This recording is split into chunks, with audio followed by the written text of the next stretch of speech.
వందే మాత్రం. నేను మీ journalist Navatha. Welcome to R voice. ఆటల్లో గెలుపోటములు చాలా సహజం.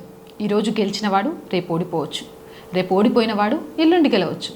కానీ కేవలం ఒక ఫుట్బాల్ మ్యాచ్లో గెలిచాడనే ఒకే ఒక కారణంతో 17 ఏళ్ల ఒక యువ ఆటగాడిని ప్రాణాలతో చంపిన అత్యంత ఘోరమైన ఘటన మన దేశంలో జరిగింది. అసలు ఒక ఆట చుట్టూ ఇంతటి పగ ఎందుకు పెరిగింది? ఆ రాత్రి ఏం జరిగింది? ఈ భయంకరమైన కేసు వివరాల్ని ఈ వీడియో ద్వారా నేను మీకు అందిస్తాను. ఈ దారుణం పశ్చిమ బెంగాల్లోని సౌత్ 24 పరగనాల జిల్లా బురాయిపూర్ ప్రాంతంలో జరిగింది. ఇక్కడ నివసించే 17 ఏళ్ల ప్రసేన్జిత్ బిస్వాస్ ఒక మంచి ఫుట్బాల్ ప్లేయర్. బరూయిపూర్లోని ఫుల్తాలలో ఒక లోకల్ ఫుట్బాల్ మ్యాచ్ జరిగింది. ఈ మ్యాచ్లో ప్రసేన్జిత్ తన ఆట తీరుతో అద్భుతంగా ఆడి తన టీంని గెలిపించాడు. మ్యాచ్ అయిపోయిన తర్వాత గెలిచిన సంతోషంతో సోమవారం సాయంత్రం ప్రసేన్జిత్ ఒంటరిగా ఇంటికి తిరిగి వస్తున్నాడు. కానీ అతన్ని ప్రత్యర్థి గ్రూప్నకు చెందిన కొందరు వ్యక్తులు వెంబడించారు. నిర్మానుషంగా ఉన్న ఒక చోట ప్రసేన్జిత్ని అడ్డుకొని పదునైన ఆయుధాలతో ఒక్కసారిగా దాడి చేశారు.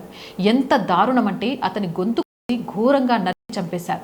తీవ్ర రక్తస్రావమైన ప్రసేన్జిత్ని స్థానికులు వెంటనే బరూయిపూర్ సబ్ డివిజనల్ ఆసుపత్రికి తరలించారు. కానీ దురదృష్టవశాత్తు అతను అప్పటికే చనిపోయాడని డాక్టర్లు నిర్ధారించారు. ఈ ఘోరంపై బరాయిపూర్ పోలీసులు వెంటనే కేసు నమోదు చేసి దర్యాప్తు ప్రారంభించారు. కేవలం కొన్ని గంటల్లోనే ఈ హత్యతో సంబంధం ఉన్న 5 నిందితులను అరెస్ట్ చేశారు. వారు మయూక్ సర్దార్, జగన్నా సర్దార్, సైరుల్ మెండల్, షాహిన్ మెండల్ మరియు రిఫాన్ బజీకర్. పోలీసుల ప్రాథమిక విచారణ ప్రకారం ఫుట్బాల్ మ్యాచ్ రిజల్ట్ విషయంలో జరిగిన గొడవ, పాత కక్షల వల్లే ఈ మర్డర్ జరిగినట్లు తెలుస్తోంది. ఒక యువ ఆటగాడు ఇలా దారుణంగా హత్యకు గురవడంతో బరాయిపూర్ ప్రాంతం ఒక్కసారిగా అట్టుడికిపోయింది. నిందితులకు మెడికల్ టెస్ట్ చేయడానికి పోలీసులు ఆసుపత్రికి తీసుకొచ్చినప్పుడు స్థానిక ప్రజలు భారీ ఎత్తున రోడ్డుపైకి వచ్చి నిరసనలు చేశారు. ఆగ్రహించిన జనాలు ఆసుపత్రి వద్ద ఉన్న పోలీస్ క్యాంపును కూడా ధ్వంసం చేశారు. పరిస్థితి చేయి దాటిపోవడంతో అక్కడ ఉద్రిక్త వాతావరణం ఏర్పడింది. ప్రస్తుతం శాంతి భద్రతలను కాపాడడానికి భారీగా పోలీసులు మోహరించారు. ఒక విషయాన్ని నేను చాలా క్లియర్గా చెప్పాలి అనుకుంటుంది ఏంటంటే, క్రీడలు అనేవి మనుషులను కలపడానికి, క్రమశిక్షణను నేర్పడానికి. కానీ కేవలం లోకల్ మ్యాచ్లో ఓడిపోయాడనే కసితో ఒక 17 ఏళ్ల కుర్రాడి భవిష్యత్తుని ఇలా చిదిమేయడం సమాజంలో పెరుగుతున్న క్రూరత్వానికి అద్దం.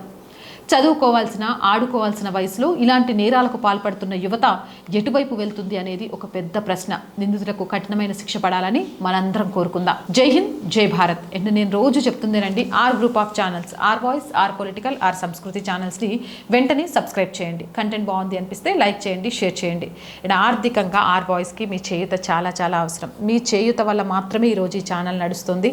అలాగే ఆర్థికంగా సపోర్ట్ చేస్తారు అని కోరుకుంటున్నాం. ఆర్థికంగా సపోర్ట్ చేయాలి అంటే సబ్స్క్రిప్షన్ పక్కనే జాయిన్ అనే బటన్ ఉంది. 1 to 5 లెవెల్స్ ఉన్నాయి. ఏదో ఒక లెవెల్లో సపోర్ట్ చేయండి. లేదా స్క్రీన్ మీద గూగుల్ పే, ఫోన్పేతో పాటు అకౌంట్ డీటెయిల్స్ ఉన్నాయి. మీకు తోచిన సహాయాన్ని అందించండి. వ్యాపార ప్రకటనల కోసం 8328 500 576 నెంబర్ని సంప్రదించండి. జై హింద్, జై భారత్.